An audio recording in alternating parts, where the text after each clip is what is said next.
Hello movie interns, I am the Movie Doctor, and today for Grand Rounds we will be looking at the case study of Poseidon. Hold on a second, movie interns. Watch us. Watch us. Come play with us. Watch us. Nicholas Cage is gone. Watch us. Big boys don't forget. Watch us. Big boys don't watch us. Come play with us. Watch us. Nicholas Cage is gone. Watch us. Big boys don't watch us. Big boys don't watch us. Play with us. Watch us. Nicholas Cage is gone. Watch us.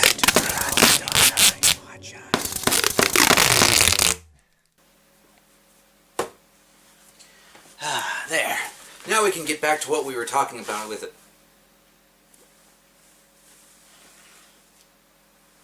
Now we can get back to the... So, where was I?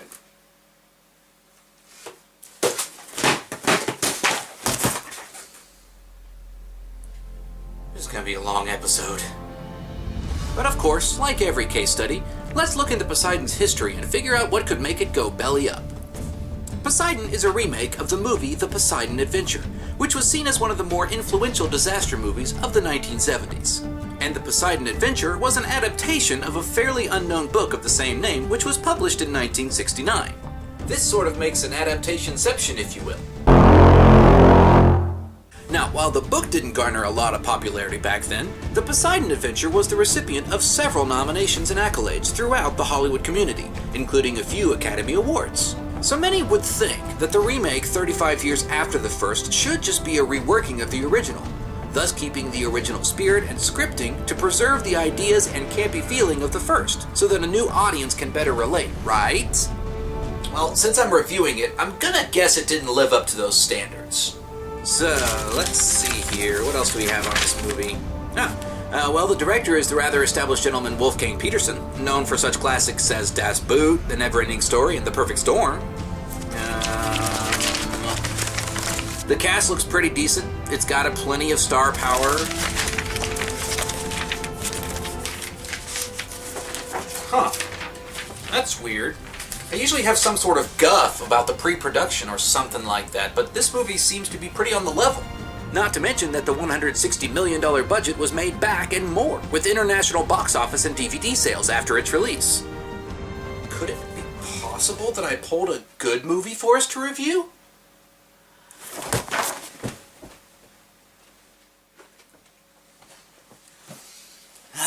Sit back, movie interns. This one should be good. So we open with the star of the movie, the Poseidon. Look at those majestic lines. Hard to believe it'll be gone soon. Okay, I think that's enough establishing shot, movie. You can go to the next scene. Movie? Movie?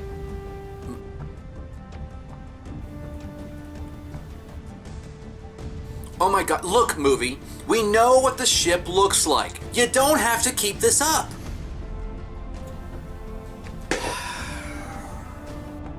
What is it that you're trying to accomplish here, movie? Is it that you can hold a shot longer than Star Trek the Motion Picture? Because that's what it looks like you're going for! Well, in the midst of all this grandeur, you meet one of our characters, Dylan. But since he'll likely die during this disaster movie, we'll call him not Ryan Gosling. Our amazing flyby cam plays Peeping Tom and finds another pair of not-gonna-make-its, Christian and Jennifer. And all we know for now is that they're in love. So that's some interesting backstory.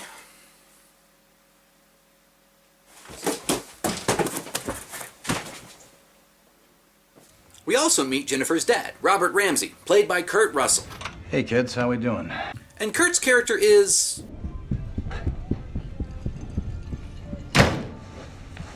Hey, is she like this with you?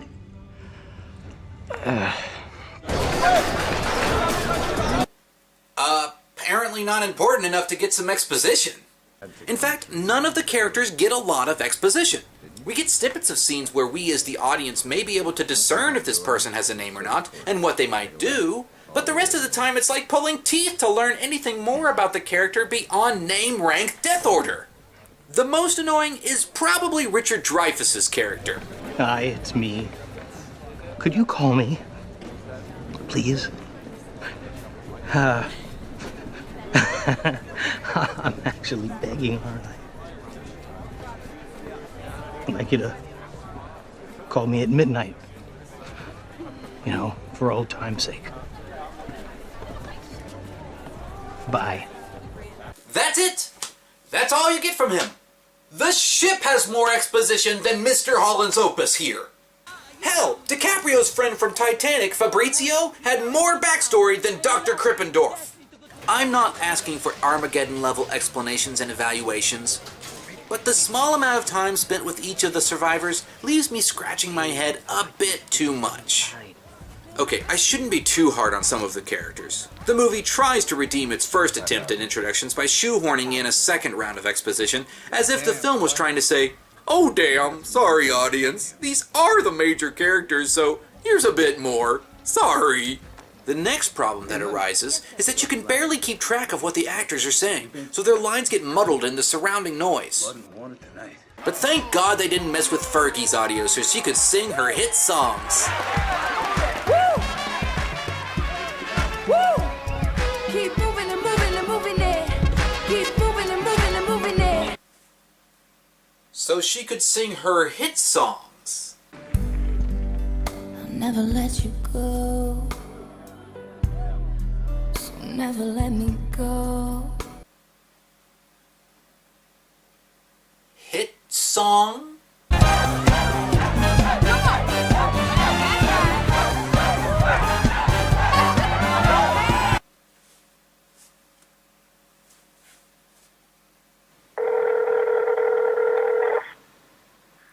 Hello? Fergie? Yes? Never do another cameo in a movie as long as I live. What? Stay out of my fucking movies, you no-talent hack! Okay. Thank you.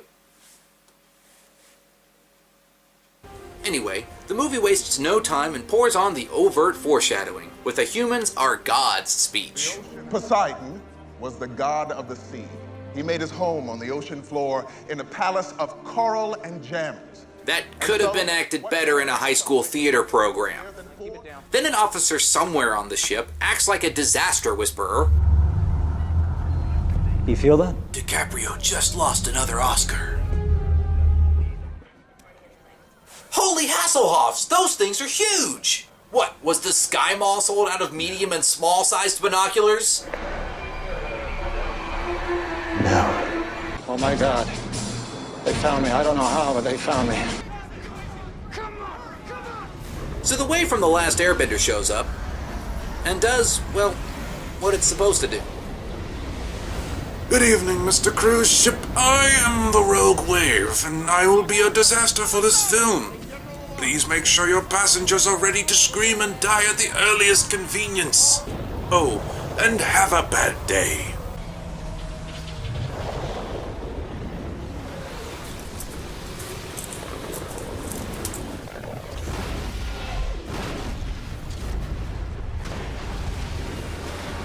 Do a barrel roll.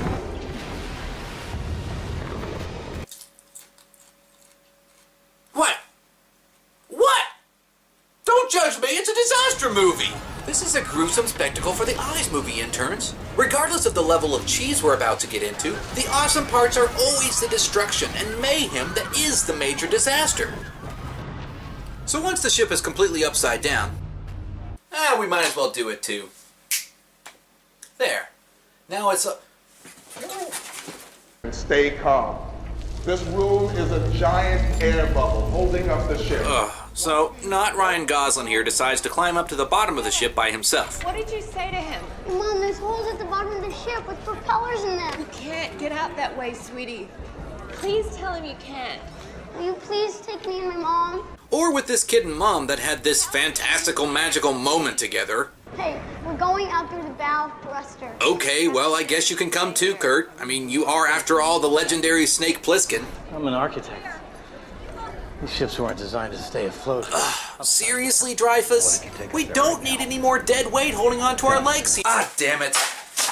I bet the captain and the other crew members want to come with him too, right?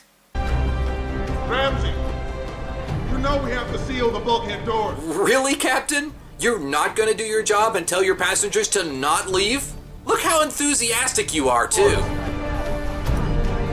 Seal the doors. Yes, sir. Stop, don't come back. So the group comes up against their first roadblock. A bridgeless elevator shaft full of spikes, fire, and a whiny Richard Dreyfuss. It's okay. Well, I guess every Survivor group wouldn't be complete without one. My name's Valentine. Valentine. I love that name. Oh, really? Well, how about Mortimer?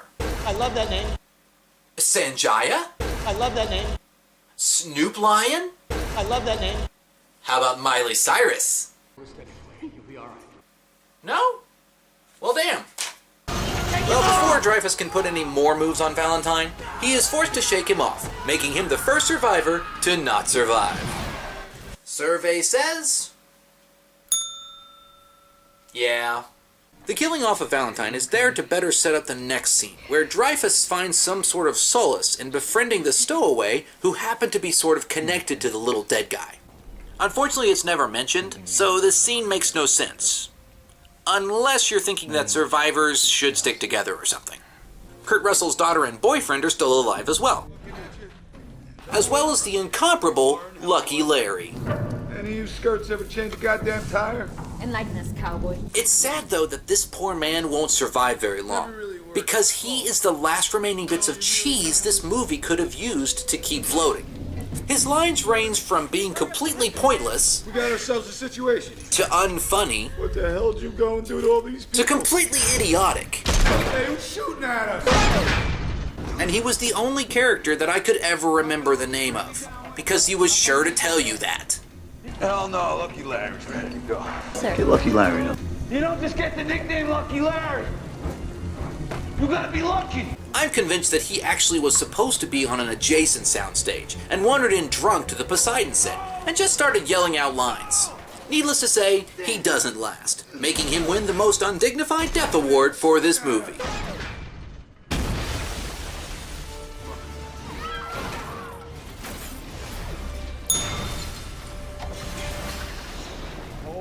So after the survivors traverse the gap, which probably could have easily been done by walking around the circular hallway they were in, they hear the desperate sounds of the people in the ballroom, where the captain God rest our souls. has apparently given up hope. You know, Captain, before you die, and you're gonna die, because let's face it, in a disaster movie, no one saves the wait and hope people, so you're gonna die.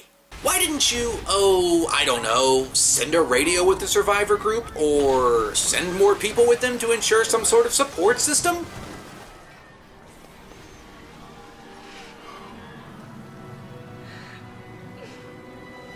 Oh, I get it. You were distracted by Fergie. I can see where that can be an issue. Let's go. You know, I'm starting to see a little pattern with how the survivors are going here. They walk through a transition area, then they run into another puzzle, then a transition, then another puzzle. Holy crap! This is just like my favorite game show I used to watch when I was a chibi movie doctor. This is Legends of the Hidden Temple. That's correct, Movie Doctor. The survivors are looking for the hole in Poseidon's bum. Oh, Mac! I should have known you were behind this. How have you been, old buddy? Oh, you know, mostly just hanging out with my friends on Easter Island. Enjoying my retirement. So you made all those puzzles for those survivors to figure out, eh? Of course. You think I could, explain how to get out of the sunken cruise ship? You know, for old time's sake. Oh, of course, old Mech. Knock yourself out. Tell those survivors how they can find the hole in Poseidon's bum. Well, Kurt. It's Movie Doctor. Bear with me. It's been a while. You could start by climbing the broken staircase to the flaming galley. Traverse the treacherous hotspots before making your way through the shaft of doom.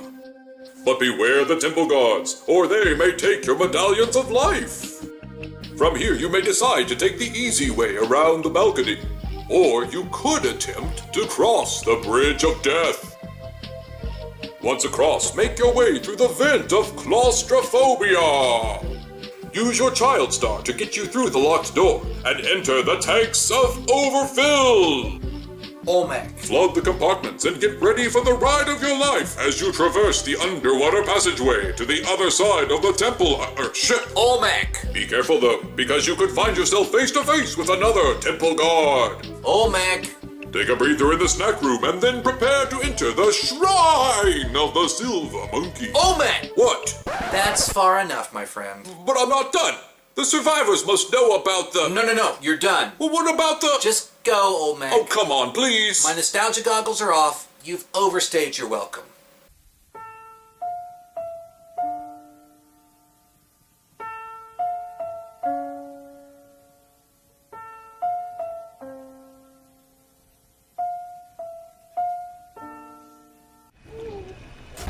Getting back on track here, we see Elena get snagged during the underwater scene, leading her to inadvertently hitting her head and, well... Sure, because every disaster movie needs an unexpected death of one of the fairly likable stars. But couldn't we have chosen Mr. Holland? I love that name. We know! So after the survivors realize that their salvation is now underwater, they take a moment to have a snack in the crew lounge.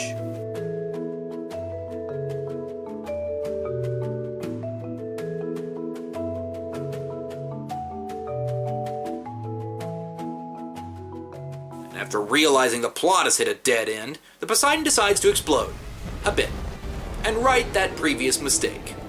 God, not again, Connor! And of course, the kid decides to pick this particular time to go missing. And by missing, I mean finding the most impossible place that he doesn't even know how he got into in the first place and getting trapped there. I mean, how do you lose your child that you were holding on so tightly before? You're in a fucking upside down, sinking ship, Mom. What? Do you abuse the kid and you'd figured you'd set up the most elaborate form of torture ever so that he would never leave you? I'm free! I've slipped the bonds of maternal servitude and have found salvation in the... Oh, holy crap, I'm trapped! Mom! The group then splits up. Some go to the exit, while Hero Boy and Mom of the Year go looking for Connor, whom they find in a cage. The water's gonna rise. What the fuck, movie? Kurt Russell, the Lovebirds, and Dead Weight, or Dreyfus, make it to the hole in Poseidon's bum! Olmec! No! Bad Olmec! Go to your room! Anyway, the propellers need to be turned off, so Kurt does the fatherly thing and sacrifices himself to make sure the rest of them are saved.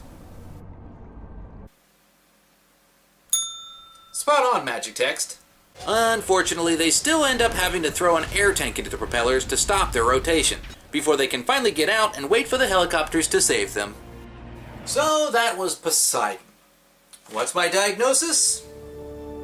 Wasn't all that horrible.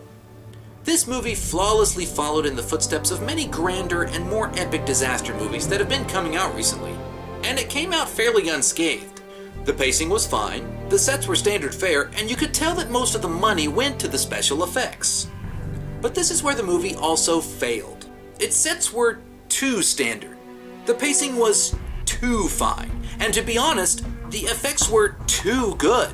Everything was so blasé that it was borderline boring, and I found myself checking my watch on several occasions. Luckily, the runtime was merciful, and I have a feeling several scenes hit the cutting room floor before the finished product hit the screen. The biggest flaw could be seen in the human aspect of the movie. All of them. The writing was bland, the people were uninteresting, save for Lucky Larry, and everyone was so one-dimensional that they never made me feel like any of them were indispensable. There was just no substance behind them. It was very forgettable.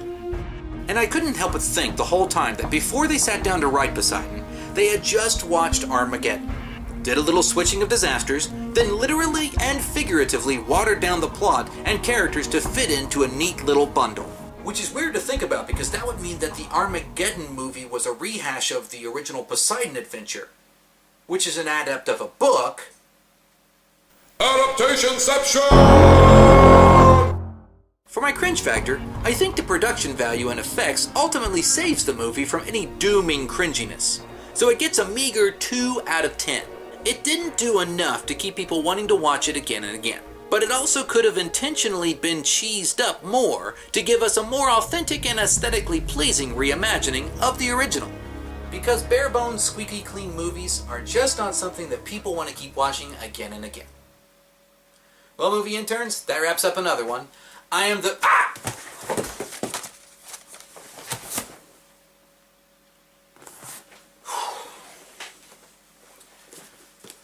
This is another movie that's overstayed its welcome. Until next time, movie interns, I am the movie doctor, and I'll see you in the exam room. Let's get you mailed.